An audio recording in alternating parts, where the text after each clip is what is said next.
quite a mess here, and it's going to be quite some time before all of the mess is cleaned up. Keep in mind the days right after the storm, you couldn't even drive a block without seeing downed trees and power lines and people's damaged homes. One county sheriff even ordered people not to be on the roads unless absolutely necessary. It's amazing video sent to News Center 7 from a viewer.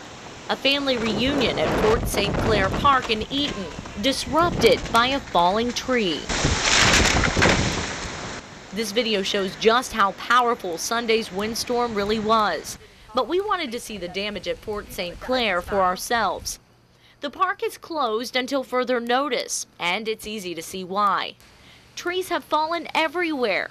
Some landed on or near historical markers and fences. Fort St. Clair was built in 1792. It served as a supply depot for U.S. troops in the nation's struggle with the Indians for control of the Northwest Territory. The bodies of 6 soldiers and 2 Indians are buried here below a tree known as the Whispering Oak. Despite the winds that whipped through Fort St. Clair on Sunday and the damage captured in this video, the historic Whispering Oak still stands, and the graves below it were left untouched. All you have to do is take one look around. There are trees down everywhere, and now you'll understand why it's going to take months to clean all this up.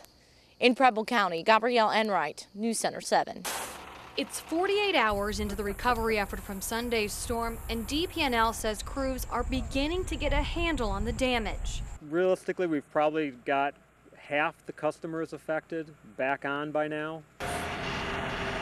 But it's just the beginning of work for this line off Wilmington Pike. Stripping all that hardware off, then we'll remove the pole out of here. Crews will have to bring in cranes to move debris, plant new poles that are 80 feet tall, and restring up to 8 wires, all on what DP&L calls the main artery into the Centerville substation. It's not like building a brand new line. You have to tear down the old line and then rebuild a brand new one. So yeah, that's why it's days. This is the worst of the worst.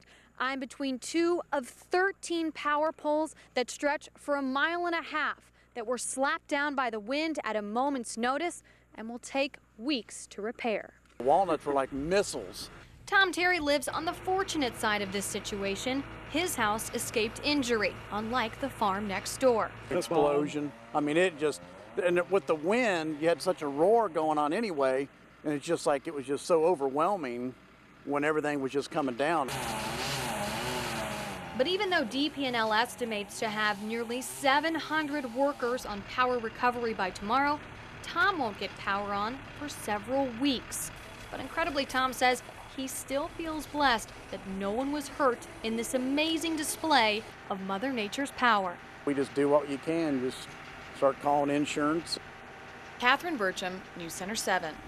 This pile of metal that you see here beside me is actually a roof that before Sunday's windstorm sat on top of this horse barn. The horses that live at Yankee Stables now have a rather large and unexpected sunroof after Sunday's winds hurled half of the metal roof across this field. Lifted the roof completely off, just like a can opener open up in a can. Mary Kay Zimmerly was feeding the horses when it happened. She immediately called the stable owner, Joe Cloud. I ran out and saw it, and I just didn't know what to do. She was crying, so I had a few tears too.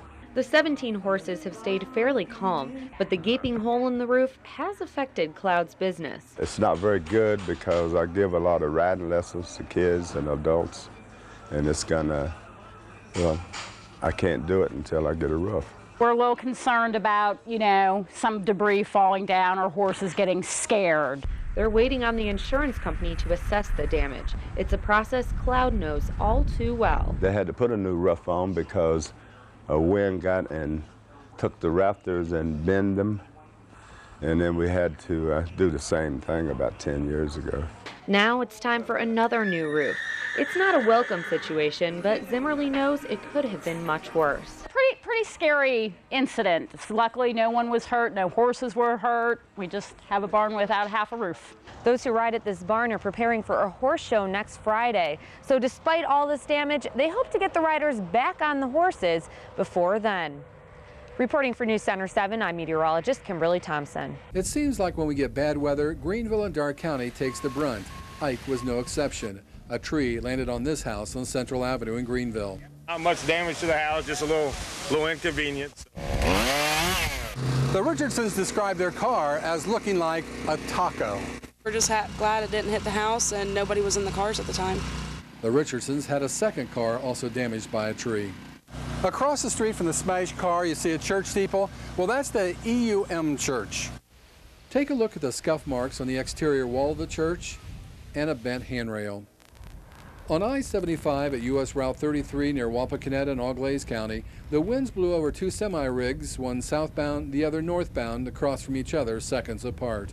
In St. Mary's, the winds chased participants of a historic downtown walk indoors and out of the wind Sunday afternoon. Back in Greenville, how soothing, bells from a bell tower drowning out the sounds of the chainsaws. How peaceful. Steve Baker, News Center 7. This is a scene that will be repeated hundreds of times over the next couple of days, maybe the next several weeks, as tree crews come and cut down trees, chainsawing up the wood and then putting it in the wood chipper to haul it away. This cleanup job came early Monday morning at the corner of Far Hills and Monterey Avenue in Oakwood. One whole uprooted tree and a huge chunk of another large tree, all tangled and torn by the wind. There it goes. Ready. Ace Tree Service has 3 crews out on the road, and they're swamped with hundreds of calls to get to. It's good for the tree industry, you know, as far as work, but it's bad for a lot of the homeowners. It probably couldn't have come at a worse time for the economy, but, you know, it's good for the tree people. The people that run Ace Tree Service say this storm is the worst they can remember in about 25 years. They expect it may keep them busy for the next 2 months. Mike Campbell, News Center 7. With so many people without power, Governor Ted Strickland declared a state of emergency here in Ohio. And 2 days after the storm, he came to the Dayton area to see for himself the devastation. Here's Giamatti. The governor said he wanted to come to the Miami Valley to see for himself not only the damage and all the debris left by the storm, but also to gauge for himself the government response to it all. The governor arrived by helicopter after an aerial view of the damage here. He was met by local authorities. Then he took a driving tour of West Dayton neighborhoods. He stopped briefly for a closer look and a message about safety. But there are still dangerous conditions, and especially the weather's nice now. Children are getting outdoors. Parents ought to be very, very careful that their children not be exposed to dangerous conditions and circumstances. Later, the governor toured a Red Cross shelter in Dayton. That's where people like Patricia Burney or her entire family came in for a few hours. I went to the grocery store Friday, and now my food is gone. I had to throw her all away. Yes, meat, especially the meat, because I deep freeze one out. And at a formal briefing at the shelter, the governor said he was impressed by what he's seen here. He called on people all across the Miami Valley to work together. We will get through this. We will do so. Ohioans have it with good grace and a commitment to each other. At this point, the governor is urging patience on the part of everybody here in the Miami Valley and statewide, saying there's no way of telling when we'll all have our power back on. In Dayton, Giamatti, News Center 7. Governor Strickland has also asked President Bush for a federal disaster declaration. No power meant no refrigerator and spoiled food, not even the simple things like ice, batteries, and gasoline. The mad dash for the essentials when we come back. With so many useful lanes